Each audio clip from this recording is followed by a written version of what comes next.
Monique Fantement, les gens connaissent.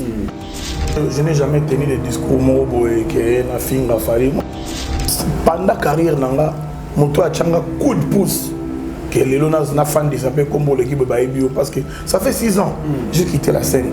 Mais on dit que l'équipe a battu c'est rappelé. Ah, pour ça, autant l'émission, exemple, moi, ici à PC, et c'est aussi comme on a là, tout ça, mon salaire bien. Moi, je ne peux pas passer à la télé, mais c'était fallu. Même ça, c'est ma belle. Dans une émission, je suis interview, que dans la direct, la fallu, dans le BT, c'est un vieux qui m'a mis coup de pouce dans la carrière. Je dis ça à tout moment. Si aujourd'hui je vais dédier ma carrière, on va dédier, on va pas fallu. Ah bon? Ah mais ouais, mon frère. Ça... Je suis clair. Bah bon, comment maman solo la solo va propos te pour na flatter na son orchestre. Parce qu'il fallait avoir mon moto après c'est une bois musique na sens ni. Ah musique n'est à la boy. Bah mataka pas avion. Donc à ça avion les lots sur la fan du boy na big. Comment on appelle ça? Tremplin vie nanga ibandona ya lo wa mutu mo chaki mukongo benga na chema mais j'ai moto ndo sakala ninga chema mukongo bo chema boko mati ya za ko bongo ni melelo même yé mon place ozala aye bien moi il sera choqué que le na émission na TV parce que il faut le bar vérité to bomba vérité c'est juste que mambo ezala ki na victime na quartier la tête la été parce que quand on est venu na quartier latin on a vite compris que Vérambo a sur la bateau, moi on signé loco, chaque fin du mois, salaire, puis on a négocié salaire dans mon. Ah bon? Pauvre sol, il a témoin. De coopérer en Bongaï, on a foutu à la bateau dans la TV. On a contenu la responsabilité, il faut payer en Gabon. Ah, on a posé salaire là? Oui, on vient d'Aïda. Puis, on a payé la car. Nous avons la carte, mais on contenu un transfert. Non, moi j'ai traîné. Moi j'ai fait. Non, non, la salle une année 10 mois. Contre ça, il y a 2 ans. Mais il fait total, non, 2 ans. Mais bon, on a 2 ans, on a dit une année, 9 mois. Très bien. La 10e mois, on a maman, j'ai. Tout ça, on a vu. Comment ça a respecté? Comment ça a respecté? Dans le quartier, il y a un système de texto pour être doublé, tout ça va nous. Même voyage à l'aéroport, il faut aller à la néo-apostolique, il va vouloir en rater. De boire un aéroport, oui, l'aéroport, c'est rouge. Oui, l'aéroport, veste noire, chemise à pembe. Et ça l'harmonie, normalement. Oui. Mais dans le moment où on a outil déjà ex-victime, on a outil la génération A. Et lorsqu'on vient à Salagi, mère moi congolais dans l'Olambela, bisous dans le Komagi, mère moi qui est là, Bidjan Kala. Ailleurs, la ville, pas vu à l'Ambela, mais c'est pas un dommage. Mère moi, on a ce que tout ça, moi 3-4 jours, mon mère, on a un dommage. Bon, on a beaucoup de dommages, vraiment, il y a des gens qui mais pas dans moi, il me sous. Moi, il doit avoir la place, mais il y a une vitesse, vieux mais on se démarre sur la bien chaque jour on doit la danser c'est dommage donc verser les bisous esprit bola il gars bon on sur la vie na mambo de mamba bola il y a dommage de parce que on est à moins 0 na que sur on va contenir mambo de sur là on comprend comment on a sur la vie na c'est vieux on a victime et ba miso ba sala ba faute ou bien on s'épelle na mamna bango de on a eu la boy.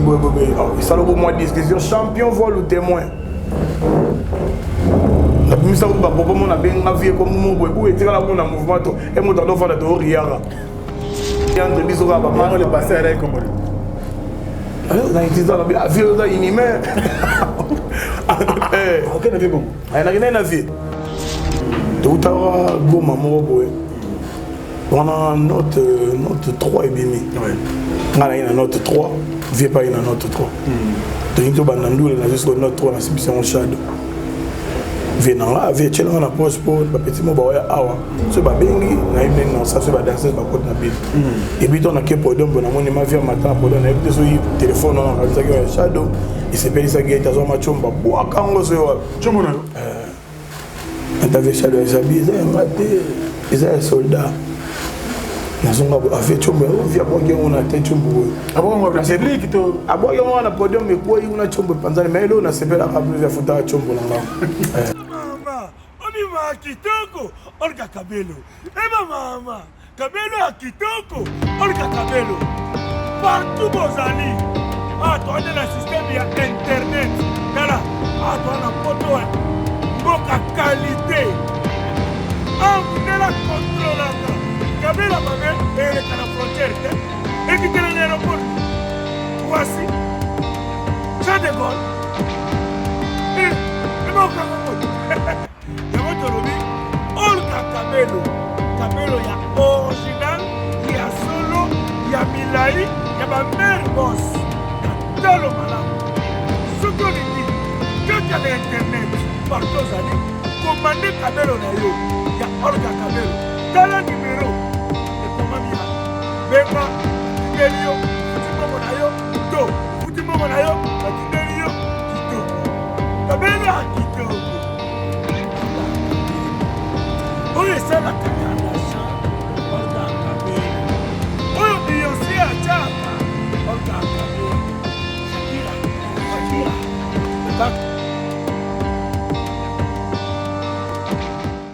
Bana King, Bana Dar es Salaam, Bana Poto, Bana Mokil Mobimba, Site Afe Moko, Afrique Info avec Frank Stemai, Yandankala, Twende.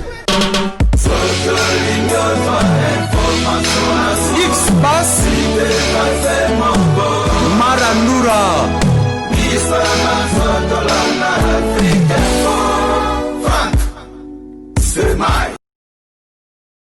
Mesdames et messieurs, excellents fidèles internautes, merci encore une fois de plus d'être branchés, de rester branchés sur Africa Info. Merci à tous les amis de Frank Stemai et Papi à travers le monde. Merci pour la confiance et la fidélité. Surtout, vous êtes toujours là pour nous encourager, nous soutenir et puis nous prêter main forte pour bien faire ce travail. C'est grâce à vous d'ailleurs que nous existons. Je vais vous étonner aujourd'hui, mesdames et messieurs, parce qu'il y a un monsieur qui veut nous voir. C'est un artiste. Ça fait beaucoup de temps qu'il ne passe plus aux médias, beaucoup de temps qu'il ne veut plus parler, mais aujourd'hui, enfin, il s'est décidé de parler.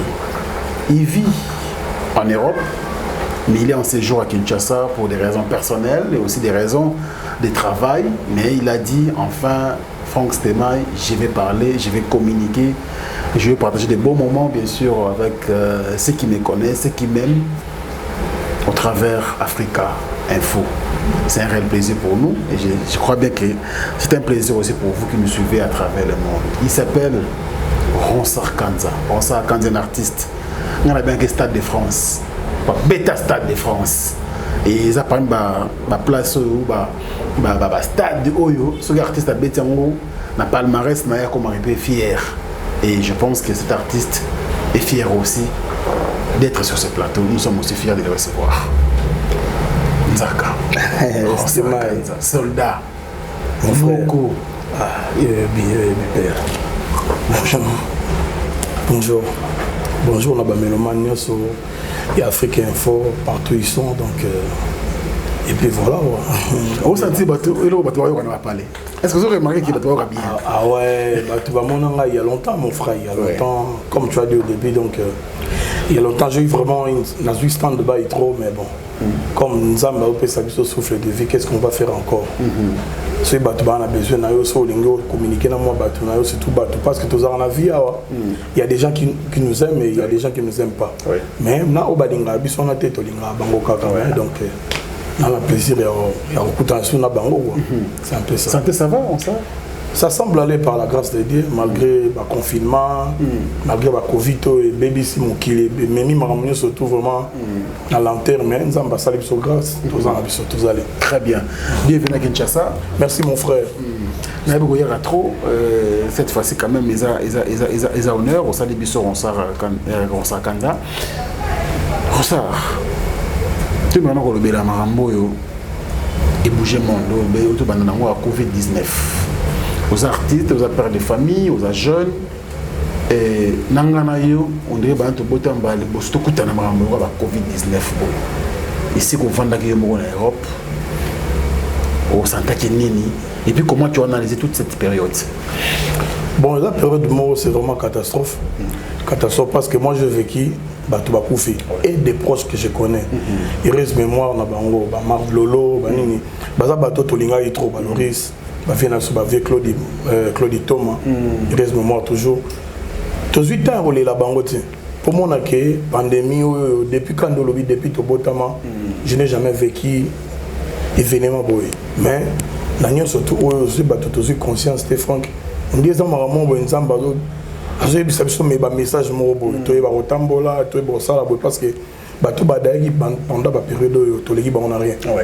On n'a rien, mais on va précéder. Mais ça m'a vraiment catastrophe parce que au moins directement Bana Nchiki s'arrêtait. Et ça dit mystique parce que bisson a poto Bana va Nchiki 8h, bazonga 15h, 16h au plus tard Bana va parler. Moi senti que moi, espace où on a revendre la pause du matin au sang, on vivre dans 24 heures sur 24 heures. C'est pas facile, même pour les enfants, ils ont facilité. Et jusqu'aujourd'hui, il y a des entreprises qui n'ont pas repris.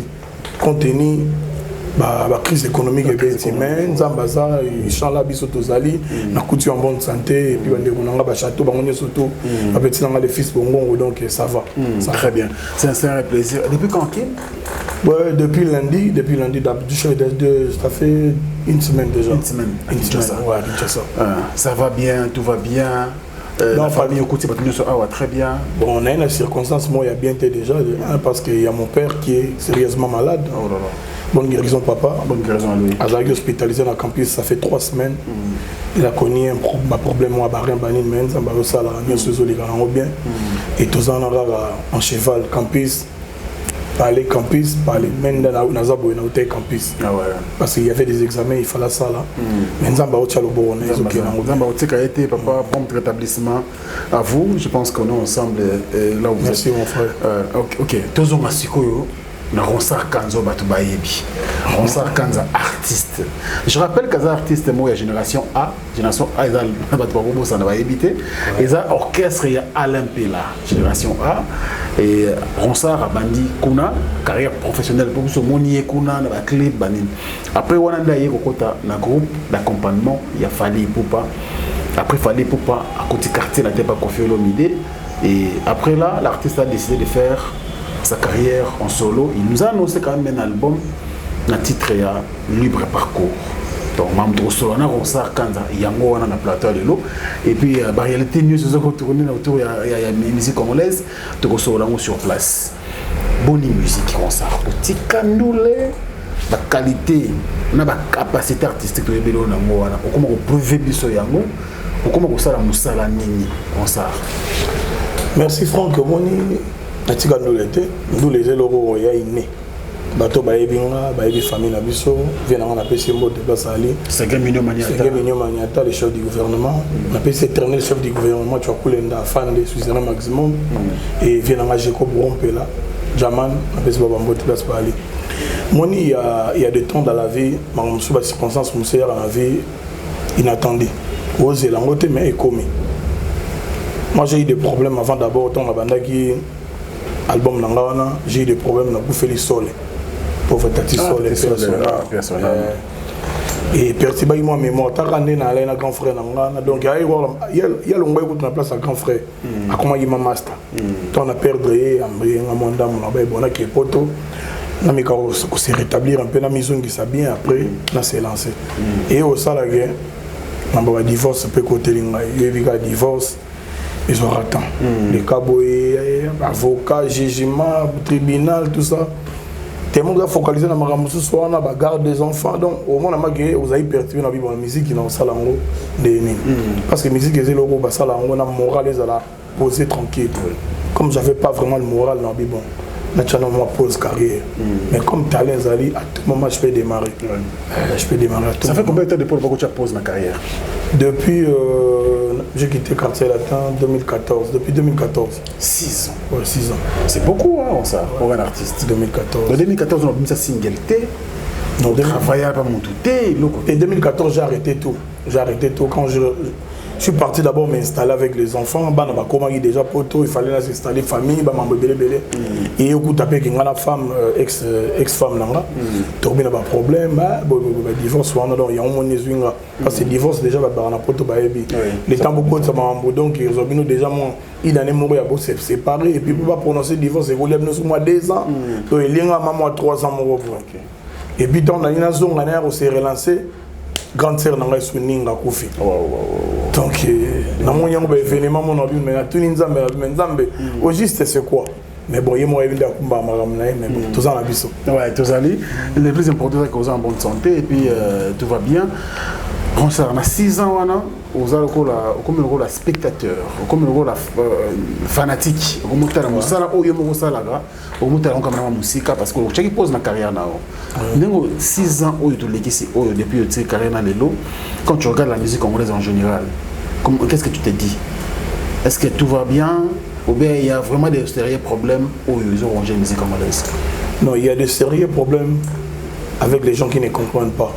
Vitesse dans la réalité ndole les francs qu'il faut qu'on dans la réalité ndole quand ils sont dit que chez Fali tout va pas bien il va bien mais surtout ça marche OK il pas héritier à betamine na une soit ça OK il pas comment bon les lots bateau va pas bien jeune frère té OK pas bien affilé ça marche OK pas fabrigas ça marche comprendre tout à la musique pour moi que mambo temps pour la so comprendre la réalité au talobi place on a robeta bot on a kanga be mo fan na ngai ndeto na tangi kombo ndeto bina file akangi bato na mo balinga aja na musique na ya beta très bien alo beta na ye so ki rap na ye bazoya so achemo libana na ye bato balingi on a ba se bien na style la musique na bazoya c'est comme ça musique est s'arrêter il faut qu'on agisse de bato ba kota pas comprendre déjà la musique na vitesse c'est comme inango elle wa carré kende to ba système do na ngo kala ya odembela combien l'équipe il faut la nango dembela ya wandole kota na réalité musique et puis voilà pour moi na mambo qui na bien passer le scramble au tebe obeta banzembo na bango tout ça marche kota na réalité même ngani na zasilo na bina zonga na sur scène il faut na kota réalité ndole Nathalie a hérité le wana sagende et na dit kabeti ndeni faire recherche de pouvoir je voulais vous na pas ça faire des nuances auto qui na biso sur l'écolo mikolo akena biso na opéra regarde-moi auto qui na biso sur l'écolo ngana so na otala na bino au Congo il y a des talents Nathalie Fali bona bino au Congo il y a des talents et nzamba bénissa Congo na mambandoli est-ce que pendant moment na ya pause au tchana carrière musicale na yo tu te dis que c'est une zone de la carrière il faut arriver à erreur na sala assez mais c'est l'erreur moi j'ai commis beaucoup d'erreurs déjà moi j'ai quitté chez Fali par rapport à quelqu'un Badbaebi je ne vais pas citer les noms Badbaebi Master Moto on est dans groupe quand il a quitté les groupes et comment il est inscription yobi comme Mbando et Ndetambola on ne peut pas cacher des réalités comment il va tout on va fréquenter donc on a sérieux problème la prise et comme moi je sais comment sauvegarder l'amitié moi la santé qui n'a moi décision hiérarchie non je vais soutenir un frère et puis voilà. Les frères c'est qui? Bon on a un banque. Les frères c'est non tu connais mon frère. Les frères c'est quoi les airs? Voilà tu as bien dit soutenir un frère nanga et ça dit que mambe comment il belé ngai na dit ka to comment ina moi mésentente contradiction il y a esprit quoi à moi qui me dirait nga so na belo mo on ça que bon voilà nga pena c'est réveillé ga ba 12 ans ndole pe ba ni ko ndo préparer pe 12 nga pe tant que nkale on nga la koli na ndole et nga ma 12 pe kota et à mon passe na comprendre na bon ba régler ga réveil na 4h na la musique on a 3h ta na longwa na et puis voilà na paiement na kolongwa na yo malheureusement nga c'est ça pas une erreur on sala ki au-delà ya wana bah passage dans la télévision bah discours est-ce que le discours ça erreur c'est moi je n'ai jamais tenu des discours moboé que na finga fali moi ni femme qui photos à réaliste lelo moi je suis le frère des musiciens bah ya na ngai ba tout tego yo ba bongi bango mais pendant carrière nanga moto a changa coup de pouce que les lonas na fan de s'appelle comme l'équipe baibio parce que ça fait 6 ans j'ai quitté la scène mais on dit ça les gars bad bord c'est rappelé comme ça autant l'émission moi exemple mon musicien PC et sont si comme on a là ça que tout ça les mômes ça la bien Moi, je ne peux pas passer à la télé et insulter Fali. Même Nzambe Ligolo, mais il y avait la guerre d'esprit entre nous, les collègues, à l'époque. Bango baleki ba défendre Siko Batikali et babandi ko tirer de Tingabwe. Ya mo na ndo nozung saba na mai na tame. Naza na émission te mutako tshela ngai awa o interview mo boye que na la direct na Fali na obete ba plan mo boye non. C'est un vieux qui m'a mis coup de pouce dans la carrière nanga. Je dis ça à tout moment. Si aujourd'hui je vais dédier ma carrière, on dédie on pas Fali. Ah bon? Ah mais ouais mon frère. Je suis clair. Comment maman solo ba? Na solo baba propos te pona flatter na zongo orchestre compte tenu mon âge, compte tenu les responsabilités, les longues robeta en orchestre ça vraiment tout un problème. Tu na raté tout un problème. Na vraiment na posa mbongo, posa mambebele, ya vie. Et directement na ba réalité orchestre lelo, leader on sait longo te. Aujourd'hui moi on ça, ba fanatique ba na tous les téléspectateurs et info. Si je vais dédier ma carrière, je vais dédier ça à Fali. Parce qu'il fallait avoir un moto et appeler singa bois musique dans sens mille. Ah musique n'est à la boy. Bah m'attaque pas avion. Bah kenda pas boy. Parce qu'avec génération A, on a eu à faire des albums. Tant que l'ingu tout bande enchaîner, bah tourner, tout était qu'à Braza point noir. Et ça dit que maman, ma grand frère là, la producteur, bah mon bah mes ententes, ça dit que maman tout s'arrêter. Et il fallait que mes qui répondent à ça, bah les bah m'amener bah papier bah nil. Et ça dit que je vois qui est mon temps. Directement na derrière pas Fali et fallait est-ce qu'on soit bien soit yambinga ala bandisi ko pesa nga gua musique mais c'est toi lingaka pour la mouille mon tongo boké moi Abidjan boké moi Gabon boké moi Mikili boké bo sali moi tourner o yebi pege ah boy ba sala nga boy donc azavi les lots na fandi boy na bige comment on appelle ça tremplin vie nanga ibandana ya lo wa mutu mo chaki mukongo benga na chema mais j'ai moto ndo sakala ninga chema mukongo boyo chema boko mati ya za ko bongo donc mais ça va étonner déjà dans le bakolongo pas Fali pour na master mo pendant que yo edo le ça va souci on va mukanda na poto non souci on va mukanda te nga batba bien moni franc témoin olobia oza banque te to bomba la vérité les gens connaissent bato tout bayebi qui à l'époque nga zaika na mwana mai wana Elié, Elienga, et dans mon avis, on le voit moins injustice. Et puis à l'époque, on n'avait pas à jour. Ouais, c'est ça. Et on était encore trop jeunes aussi. Non, moi, je suis dans le Yinga, on habitait à Deninga. On a mis des pièces à la soin d'Eni. Mais le même, il y a mon place en Zala. Aïe, bien, il sera choqué que le n'a mis sur la TV. Parce qu'il faut le la vérité. Tout bon, la vérité. Tout relate sa vérité, bien en bas. Quartier latin, il y a ça au quartier latin. Ils ont des soucis parce que à l'époque, bon matin niveau, bon de musique il y a contrat, musique il y a fiche de paye. Non, c'est juste que Mambo est là qui est victime na quartier latin là été. Oui. Mambo pesa na quartier latin na victime là été. Parce que quand on est venu na quartier latin, on a vite compris que Verambo a sur la rana bateau, nini. Moi aussi signé loco chaque fin du mois ba salaire na yo pinga na négocier salaire na ngamo. Ah bon? Bah na pesi vie na Shadow Mbote. Moi na utami kili na paiement parler Blanchard Shadow na paiement na parler Verambo tinda Shadow. Neni Petro na faire mouvement. Étant que grand soldat, étant que makambo faire mouvement. Au début il va comportement vient de toyoka yoka ndenga mo pe na viva parce que je crois béton la quartier latin ngana moto le wana béton na wenge na quartier latin par correspondance parce que ma grand frère va béton na yebi ma sur la politique ndenge les gars na ba mouvement ouais j'ai d'abord boudé après mon ami déjà qui me pour les habiter j'ai zabi oui ça va on est parti voir le vieux tout un vieux ah petit nanga vraiment on habité les gars vieux ah l'ambiance n'est moi ça là to solo li to négocier m'amener surtout pauvre solo où t'as témoin to coopérer na bongai ah na futa la bato dans la TV nga contenu ba responsabilité ba nini nga il faut payer nga boy ah on pose salaire oui on vient d'aide na binga il faut futa nga boy mon lit font qui na m'amener surtout to salaire na vie faut avoir la liberté mo boy na yo ngana na automisme mo na kati na ngai na autonome okozwa idée et puis ça vient il faut futa nga boy vie mon aïe arranger et puis voilà to bani masolo et puis ba boss na nga vie payer la ngaka na zana ka mais vie bon contenu à transfert tara on sa kanza lukelo mo boy to payer na benga ma voix ngoma va vie na ngambuta le niveau c'est voneni il est au moins quota tu es na moi peut faire katakash na je kaka aussi pe nango ouais vie mais nous mais la tu as avantage en dingue wana non moi j'ai traîné non mais là moi je fais non la salle une année 10 mois bon il a dit pour vous mais contre ça il y a 2 ans n'a il fait total non 2 ans de to kumbela mais bon na 2 ans na moni une année 9 mois traîner bien la 10e mois na moi j'ai maintenant yo bomba non t'es bien moi oui reste dans cette émission parce que on ça na franc parler et pour ça bon ma musu to sola na vie comment ça respecter na yo kuta na quartier la terre système mo bof batinde le texto pour beta doublé tout ça va ni bani même voyage à aéroport bof bala no batenyo ndi ba ki néo apostolique ba ni batanyo ba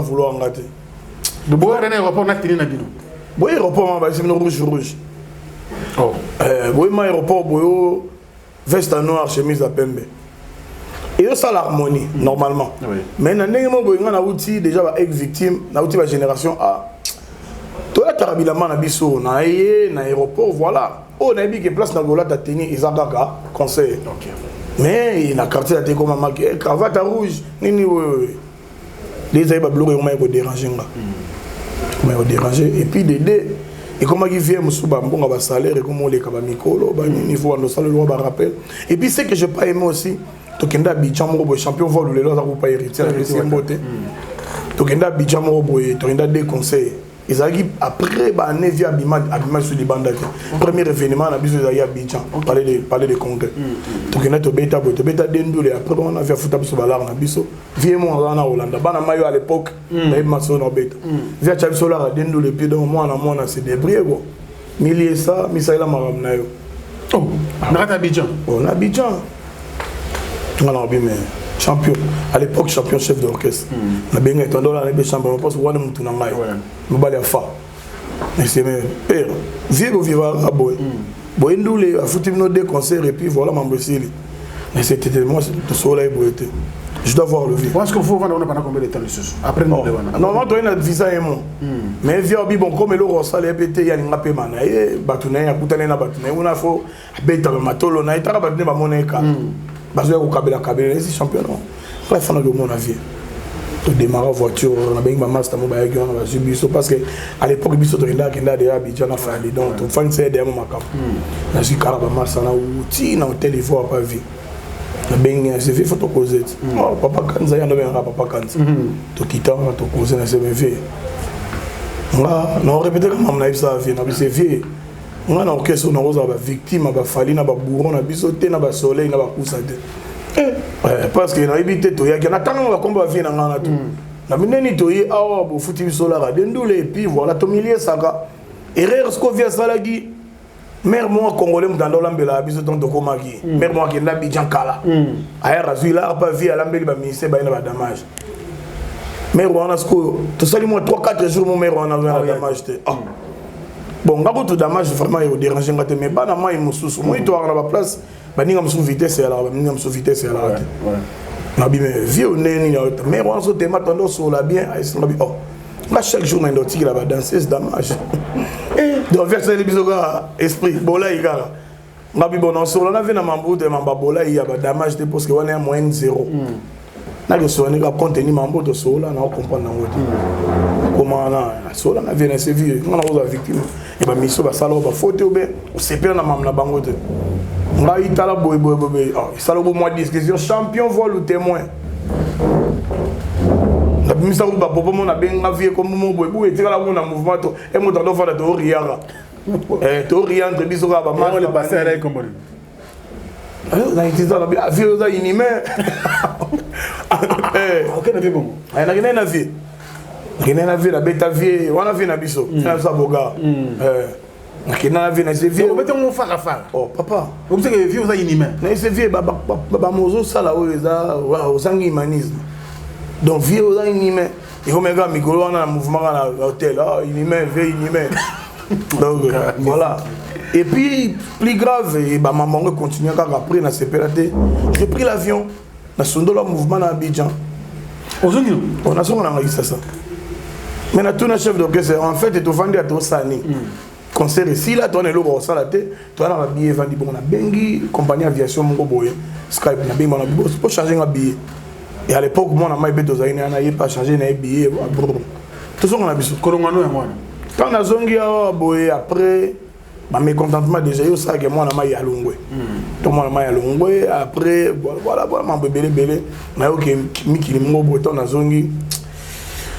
Pablo mon boy ka biso linga tena bien mais biso to ka le contrat so ka ndre vocal na yo ana falo yembe na ramula yo baki batu na kati ozuzu mbonga batu après vocal ngo batikela au moins kasigné surtout en net ala monsieur na 7h mon boy lo comment ça yo palo là oui au palo lipe au boaki batu na yo et puis c'est là bord ngo bima boke mama we ici sizo pia la tikela koto yemba koto boaki batu amateur on a boire na sala sur na nuance on a vocalement parle de ça absolument vrai bien idée contre la sauce dès que 6 ans entre idée mais isaï la kanisa qui comme bébé eza no papa nanga zokande vocable ngo eza kombo mo toto amonange concorde noya na boka ba tebele on vient mbrianga déjà vient contre Mike Mosisi on go na ya bubuli la kodamboka wili muso na pesi viri donc voilà donc après wana mabanga na ondeza la boaka mabanga na niance boya moi genre na beta na suka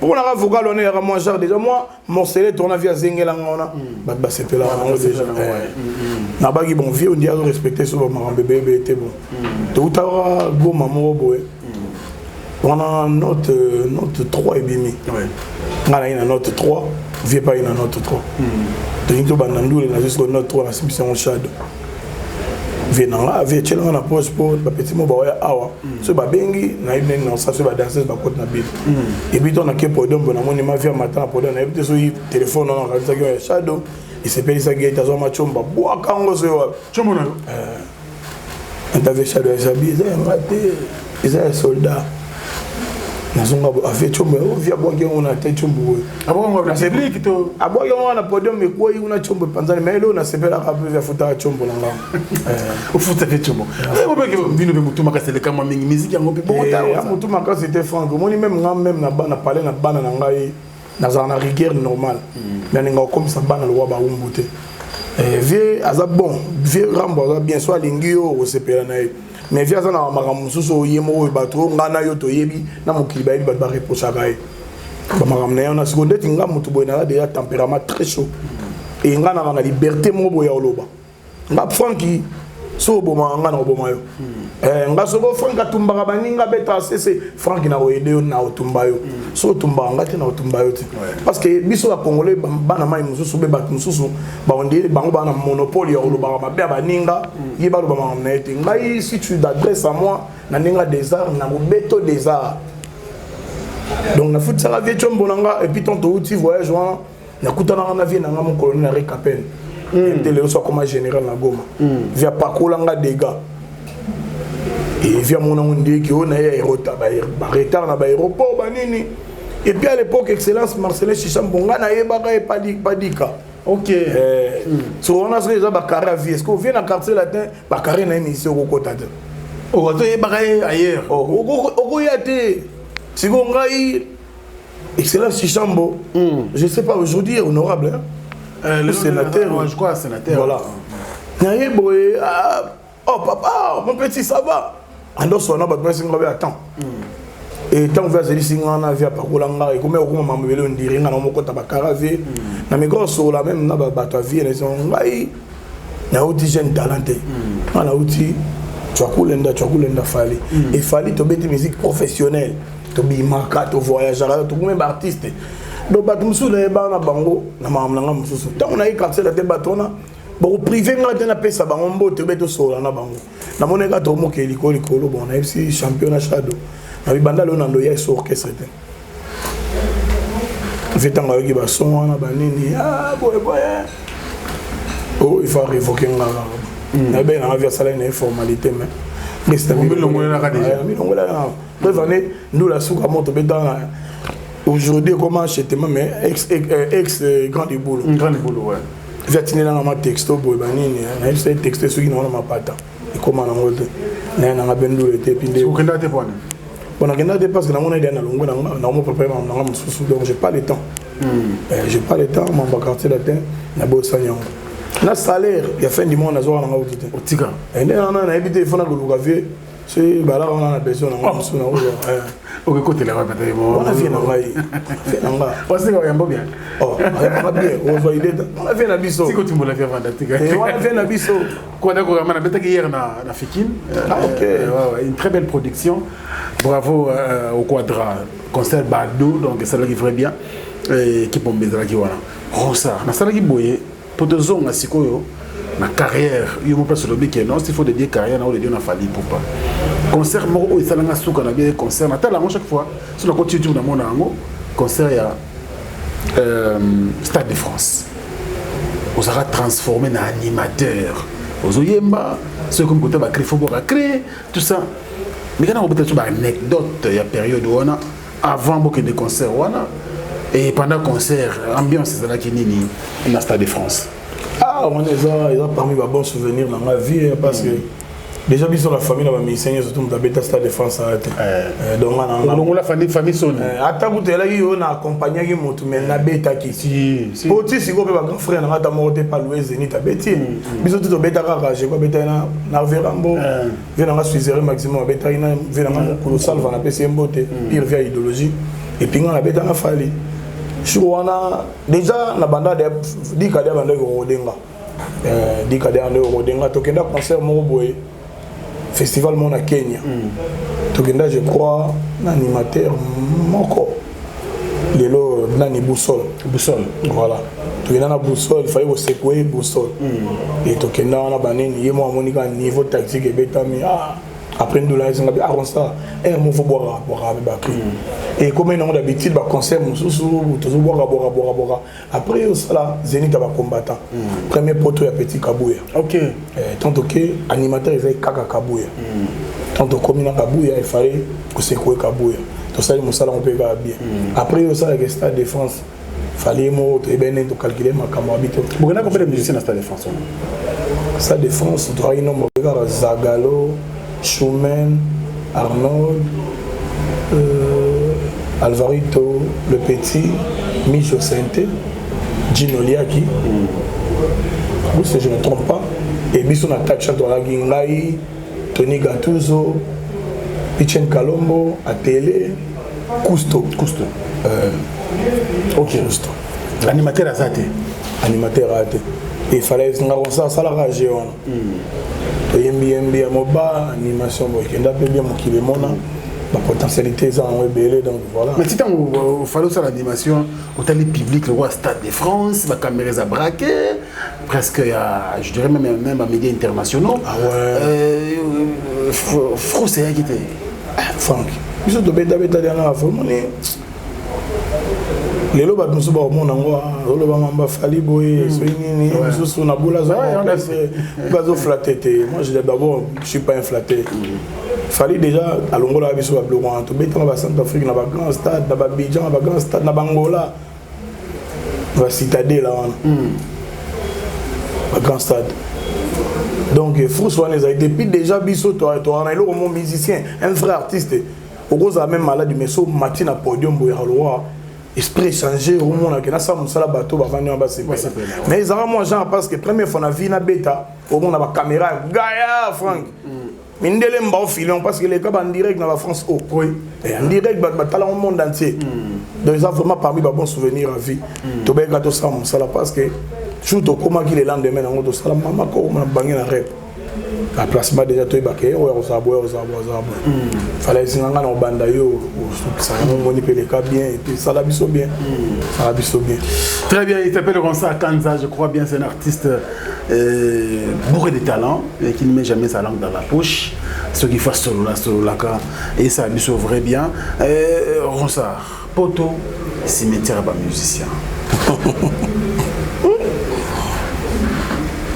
Pour cimetière, c'était parce qu'il y a des artistes. Pour preuve, on vous apprend. C'est juste qu'il faut qu'on compte en réalité, Franck. Quand tu mets pause carrière, je ne peux pas rester comme ça et je peux devenir un Kémandé ou un Mandia. Ah, c'était Mandé, bois la moto, moi ça. il y a un âge moko boye tendance à bloquer les lois comme ridicule au bengi mutu kaka boye parce que na osalelo na opeselo to kosamwelo moko vite fait toi bata ba copine ozala na copine na moko boye boye salike pour les autres mots tout en agara la vie moko boye copine na moko boye bambu yebisa so yo ozala na copine wana contenir ba vitesse azala na vie na pour vie on a les gars na la rapesa yebala a foutre la game so parler so yebisa copine na yo wana yo na beaucoup na cause afin de ce qu'on a vie na yo wana ba bae to ba vie ba linga mo ba délire apemi boye copine na mo wana ye ba bae yo sko yo sengala ubi obengi vie wana ba vie na biso ile boye bi bango chameli ba ta peinture do benga un musicien comme ça tu n'as musicien comme ça do benga passer nga moi $50 directement ça nini wo isopio yango ba biloko yo to evitaka poto za cimetière mi c'est ngai tant na kati mamba muziki na kota ki na réalité poto sanka le mi bala muka 5h ngala ndi bala muka 5h ou la muki 5h ou ko beta kayo banima 5h30 papa ti 13h30 au kati soko ça be 11h ti 18h30 au kati ya beta be babuto banima 22h ti 5h donner na grand noko na mamunyo soto na côté na réalité musique ya poto faut na sala boulot pour na kemandete parce que yo yebi yo ya non mutu so akotonga oli kwa dire et moi na linga romitsa na baridicule on a dit ya bente je suis un responsable père de famille et na le kabo moi na place moi le parce que biso le bana bakoli bana bakoli moi na le kabo ya moi na be papa bango papa na sani papa banga za mandia et ya bien côté na réalité na ndo ça mais boulot nanga na imba na de temps en temps na peso Thomas sananga sur zolo mbote aina ba bloco ne mo ndo sala ya ndeni ni faiba ker bani na gi na saiba intervention moi na ma bien mais papa vous savez ali zongela nini étant donné c'est bi il y aurait un temps tout ça mais surtout si que les lots na usona au travers cette émission administrateur et groupe fallait pouvoir dire que nos concerts ya kozonga mais ton demi on a pas responsabilité mais sur poto na ki poto na yo na ban na marambutu mais l'artiste quand même actif ya groupe effectivement non je pense qu'aujourd'hui ça sera impossible parce que bana mayo ba on ça peut ça na bien na moni 3 on ça place exact et puis contenir la réalité on a comment na engagement na ba charge et simbate mon biso to comment la musique na ndé mususu même si on a une musique, on a une musique à fanatisme. On a à peu près la prise. On a une musique qui est moyenne à quelque chose. Et si il fallait rester mon vieux, mais je pense que je n'ai pas le temps. Mais en Europe, là-bas, si tu es installé en Belgique, en France, tout le monde, c'est chaud. Les anciens des quartiers latins et les anciens de Wenge, contre les anciens de Wenge, affrontement, musique, ils ont égayé public. Mais Ronsard, tu es encore jeune, du talent il y en a. Est-ce que moi, ils ont raté? Les musiciens en Belgique, vous savez, moi, ils ont moi. Bon, il y a un public qui est dans le week-end. Bon, on est franc que Moussala, et puis soyez banchik na tanga, to vida banchik mais bambo ramsou na kenda, chik et maman en côté. Na oba te chik et afro chik est très important. Et ça na batumsou na kuta na bon monde. La classe na yana kuta na bon côté. Tout ça voler face mon frère. Ba président monsieur to pesa ba maboko boye, pesa pembo te boye. Et un métier moro blaguité bateau ba mona musique on dirait zo neni na recherche ba na maité bateau ba beta pe na ba poto na ba beta donc mais nga intéressant nga de par rapport à quoi je moi ya son bibière na de ro ba de commander bino ba nzembo fort ya loi to respecter boulot te papa boulot to beta nga no lisolo to beta la on va Stade de France blaguité to beta la on va Zénith to beta la on va na beta double Zénith to beta la on va Stade de France et ça boulot mongo trop blaga na ngoti. Il a un grand boulot. Il y a un ministre la mouina tongo qui a porté na bureau na ye. Exemple na biso on a bango différence il y a la bango na bureau biso to libanda. Mais to sala ba même boulot na sens que tu dois représenter mboka sur libanda. Pour ministre soit abimi, a so représenter mboka. Ba mise ba ba to fo na mboko ba na ba valeur mbo ya blaguité. Nga ba bilo wana o vanda ko beta ka ba concert sur chaque dimanche, chaque nini boy. Ba dépend bino mo ba 50 ba nini ona. C'est intéressant, c'est intéressant. Et puis, avant tout, un jour avant, on a vu un Ziggy Marley. fait dans des boules Willy des boules il peut même idéologie dans la petit dans la inga ou ando beta musique ranati mais tout respecter métier ou un métier mon blague était Franck métier ou Evanis oh papa kende boy na transit na mboka mo bota boy mutu mo mi ba lefu ba reconnaître le gars ndolé blague. Ronsard, une semaine déjà à Kinshasa, je pense que Hazard artiste Moro, vous en avez très bien, c'est un artiste vraiment intéressant. Poto Lelo, pause musicale, bon, tout le monde pause, hein, pause carrière, pause carrière. Au tali de loin, au tali de fonction de musique congolaise, en même temps, aux appels à Mukili Oyo, bah jeune mebele, toujours na Damso Baza, toujours na Nino, toujours na Maître Gims, Adadjou, vous avez presque, vous êtes jeune, vous avez bango, mais est-ce qu'il y a une vision sur le lobby? Il faut reprendre carrière. Vous avez une vision genre musique, vous avez la musique rumba ou misana wasala.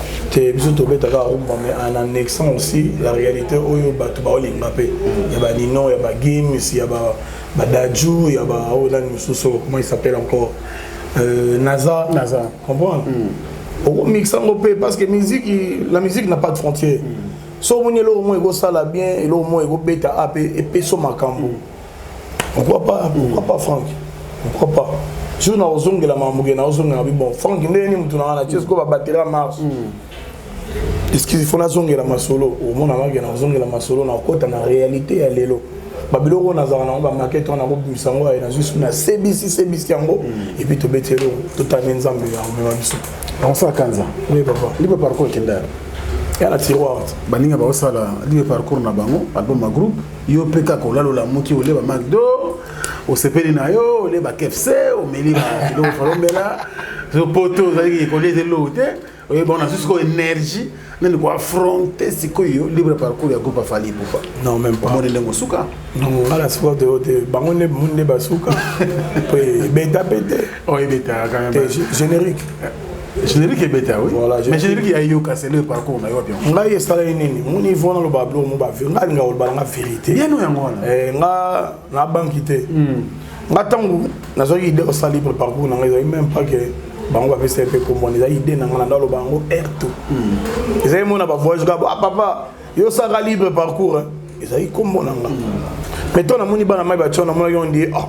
Elle voit autumbo la ngombe neni ah tu ba groupe autumbo le individu même oui te papa to marché ba monter Franck bino bandi musalo lelote bino to ba biso na bino to bimi presque la tamoko bino bo accompagner biso na ba carrière na biso o ebagi ki no keso wana ndaza iso na le kabo na veni mutatali babi e fallait romana l'art poani ba mona mode de vie on a emmené nana carabien nana polo bien nana jean bien ketcha bien na zana ndaku ya bien et puis bana nanga bazar normal na millionnaire te me bana nanga ba vivre bien ouais et tant que comment qui tant obi ke bana mai ba tumbola nga parce que to e bana ba valeur to e bana ke on a général 3 étoiles et puis avec fonction parce qu'il y a des généraux sans fonction et ça général le mouvement mais sans fonction biso c'est pas général avec fonction. Parce que les gens sont troublés, moi, ça m'a dit que les gens on sait quand ça ça il faut que ngaboto na inangate batu ba ebi na okeza fali bana ba iba soda tant na monye lo kwa mbongo na ah bana mai ba omeka ngaba ochanga musaki ya ngabe na fonte ba omeso na biso mutapeki sango okama mabe na peksa na autre voyage na esko na banda studio on champion vol soir ngaba bete na ngaba guitare bani jour mo na ba jour mo ah na bengi stegen à un restaurant mon avis on a prise salva ah bon avis na fona mon avis mais nanga biga salva répéter vieux on a kabaka na vieux on a kabaka na comment on a prise na mpiaka mais yo na on se belate ma bien vient na ça isuni il faut le mo la combo na libre parcours pour fali dia na moni ba petit na on a battu déjà libre parcours yo kolinga to sa fontana na vie na wana vie na yo conseil à JB je me tape ça on la combo vient à Daïda, à Zanvi. Et comme à la vie, on a respecté on a yoga trop. J'ai arrêté. Et demandé ce qu'on voulait, album, on peut s'en composer. Tant on a voulu, moi, la soirée. Voilà, et après, il y a une pause. Il y a des gars, la salle, on a cadre, on a prouvé, pas si on a prouvé, il fallait aller. C'est que ça, les gars, c'est que c'est. koyebana ayebani kolekanga carnet d'adresse afali lelo tout ça va qui tétia pam ya bouti te fallait na carnet d'adresse ongana nango te même ba héritier lelo héritier beta banzemba otekela banzemba na album héritier oto beta na village de Demba o ngai na beta na note sikoyo inane na nga ou déjà na nzambe ka mutedi mais o bango sala lelo nga na bo bando yete na fa na TV ba biboya boya mo ezanga tina ya pamba o comme gris donc carnet d'adresse au fallait na nga na ngote na monnaie qui a bon na dossier na nga et puis voilà.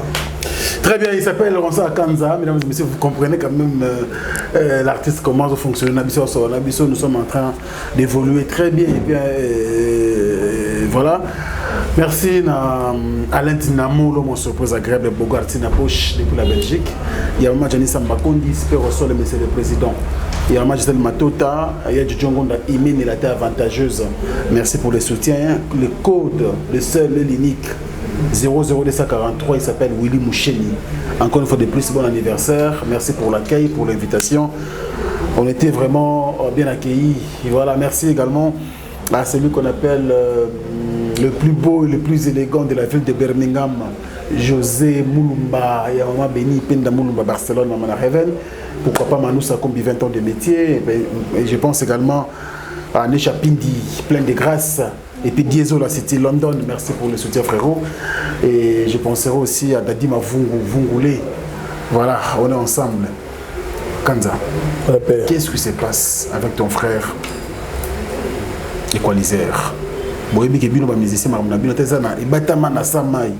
Omona ka poto bengi, mboka boye bengi, Afrique boye bengi, mais batuna yo qu'est-ce qui se passe?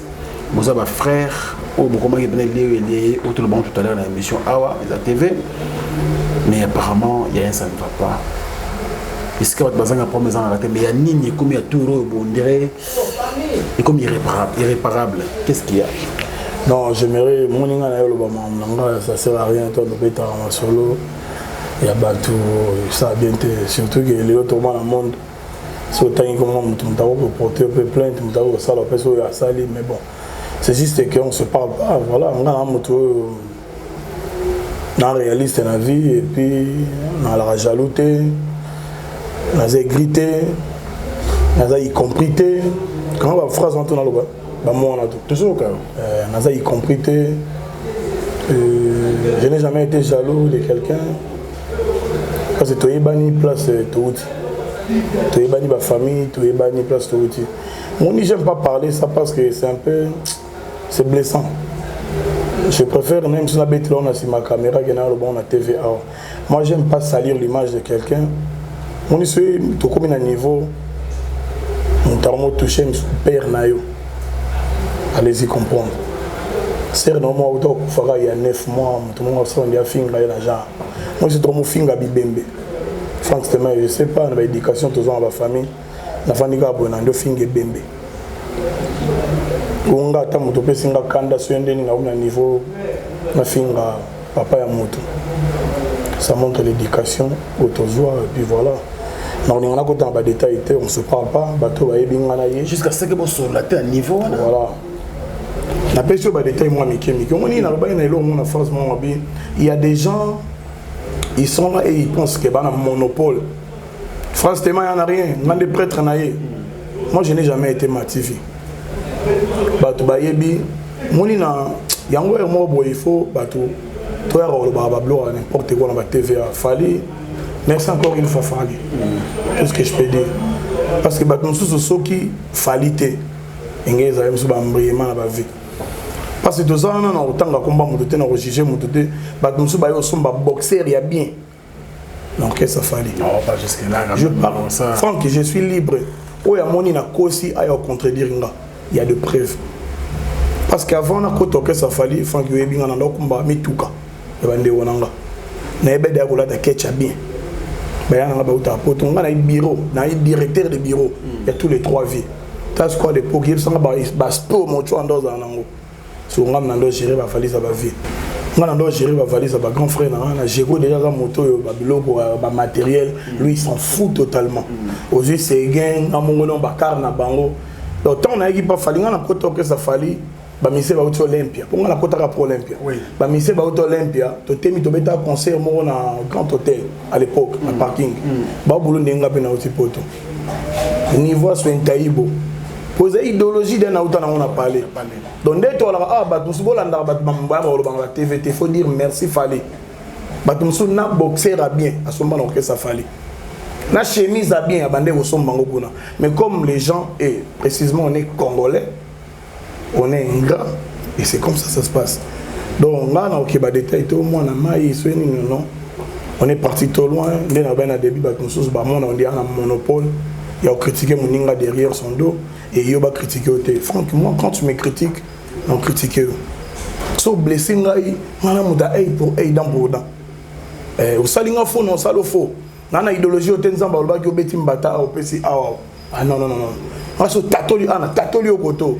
au baxi koto na bimisi coup andengo on a muta coup sur coup pièce contre pièce on est parti trop loin et puis bah insulte tabana belé je parle de ça avec beaucoup de mais bon moi j'ai des textos Franck Swen à la élection derrière caméra aux antiques mutalo finga bana na yo azo traiter nga d'escroc na éviter ndé naza na ngena belo mo bo bana na koto que ça fallu je crois 2006 tina yo longo na 2011 après Stade de France aucun mois na mai on a allé à l'arnaque Kabenga a parlé pour apaiser $5 mais on était des collègues on sur la bien on mangeait ensemble on faisait des trucs ensemble mais mon côté apaiser $5 mais moi il y a des gens qui ont mangé mon argent et à penser que on a pensé vient dans pitu le zolo mbote Bogi à base bienvenue Konga Mijo Santé les petits Kurukuru Billy Santé Christo Banamai na pesa la tapoto moi la mai ata mon côté bato bayebi na orchestre wana ndinga na alaki na ko révéler le mot secret mon oui harmonie chindo harmonie chindo danseuse na biso ya victime oui harmonie ngato na longo petite ra comme na boule kem so akene be mikili aya sola na nga viende ni nga jeza bolo mobali na ye to sola apesi jeune frère na ngana mbote Joe Zuko na présenter mon tout vient na ngana apesi mbote Maoka Sembe le financier maoneni na présenter harmonie cousine nanga ok harmonie elle s'appelle Kamwanya na muluba je pour na pesa makambo petit masolo petit azwa visa petit akenda na mbongo nanga te makenda na relation nanga pour ko kuta peine aventurer mon allié 3000 4000 na e mais ngana même pas mao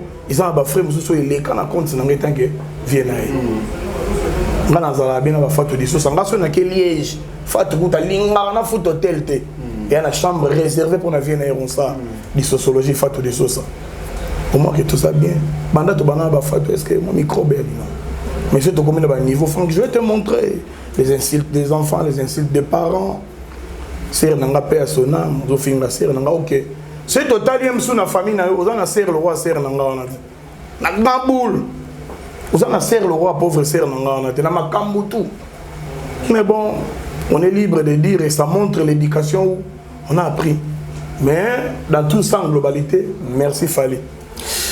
Voilà, donc on sent l'amertume, on sent la douleur. C'est la famille. Moi, ce que je souhaiterais, famille, Fezonga, Tobomamoto, Tani, Franck, il a ça l'assemblée de la TV. Ceux qui vont répondre, parce que les Congolais, Franck a été, mais moi je préfère, il y a des gens où on a vu ce Bokisani Banzela, Bokisana Banzela. Na pesika banano nzongo ba raison. Na pesika de bébé longtemps la combat ba na pesika de bébé ba raison. Voilà, profiter na pesa mbote na Karen Ndombe président. Mon konza rotana. Karen Ndombe yo e. Oh Karen Ndombe. Karen Ndombe. Bon garçon donc Karen Ndombe. C'est un bon garçon. Tonton Moraï bo solo là. Jeune mais jeune na makambu na e. Donc Franck Eza ma mususu na besoin na côté to bossa nango chacun de nous a sa vie na e avec ses enfants, ses makambu na e donc nga place où il y a des copes il faut na ya on a soki ya zana abomana yango. Nga pe place où on a fandi na sillage na nga royate. Oh, maman corona diabo. Bon, voilà. Oui, il y a on a TV. Choqué, au fait. Choqué. Si l'amitié n'est pas vraie, Franck, conseil n'a pas si l'amitié n'est pas vraie, vous panzana. Parce que l'autre est comme un poison.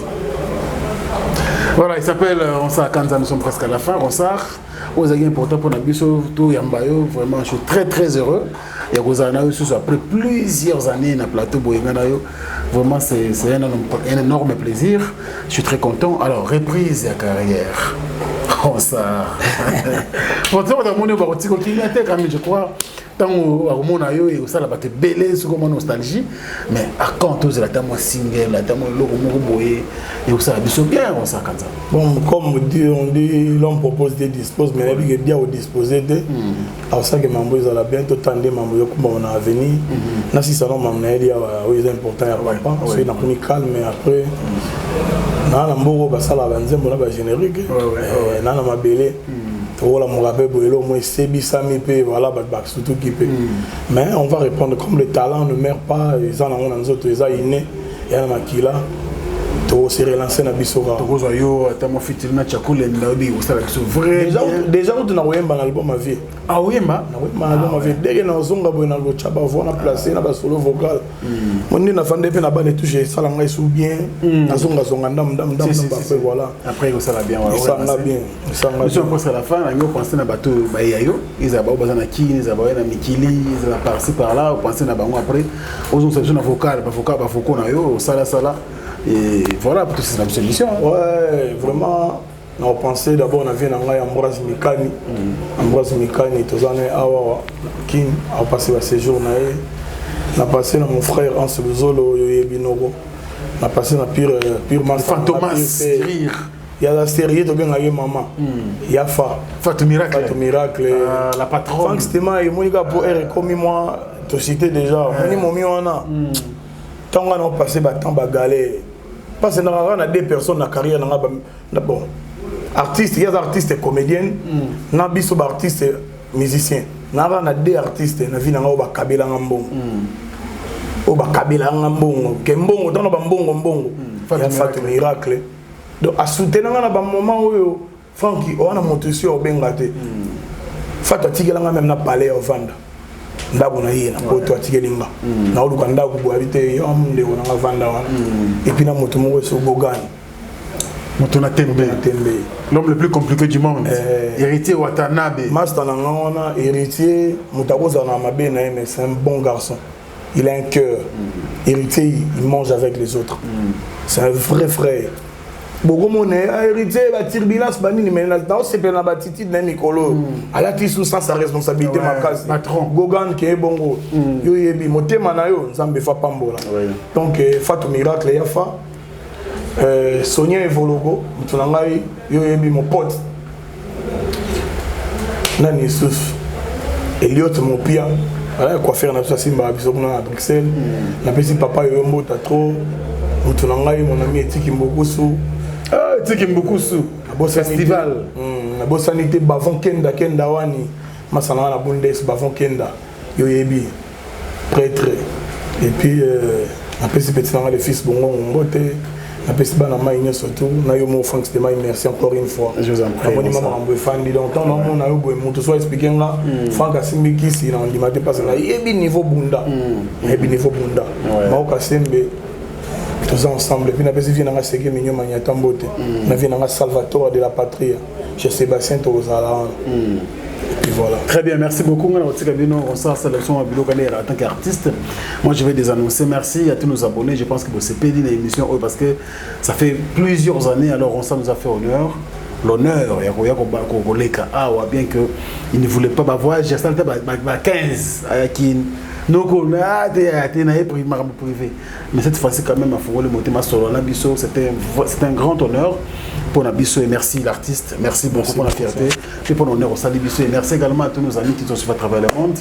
Et puis l'équipe technique et rédactionnelle Ozengalina. Merci pour tout. Maëlle Sadiki, Château Kolo, Randy Wali, l'artiste. Merci pour tout. Et également à vous, je vous aime. Sans vous, tous les lorotes.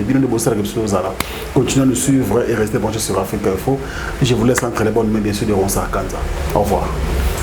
Yoko Bengana Kamoto Alex Fumuti hymne national yo kobenga na kamoto na bolingo kasi na motema ne lingita bat ba su sananda Shude mambo papi kanza bose mukuna iyo bominga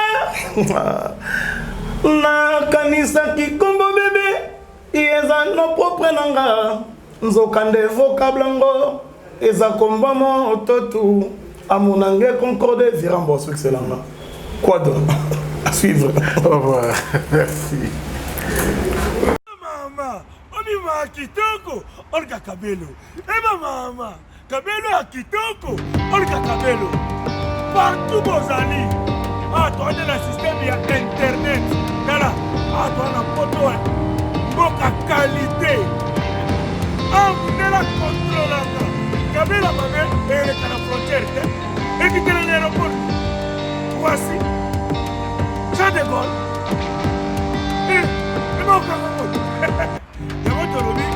Olga Kabelo ya original ya solo ya milai ya ba mère boss talo malamu soko lini kaka na internet partout zali commande Kabelo na yo ya Olga Kabelo tala numéro e komamia benga delio futimo na yo to futimo na yo delio kitoko Kabelo ya kitoko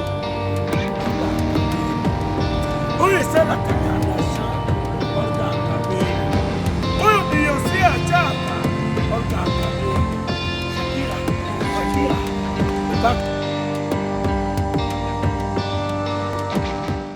Bana King, Bana Dar es Salaam, Bana Poto, Bana Mokil Mobimba, CTF Moko, Afrique Info avec Frank Stemai, Kiandankala, Twende. X-Bass, Marandura,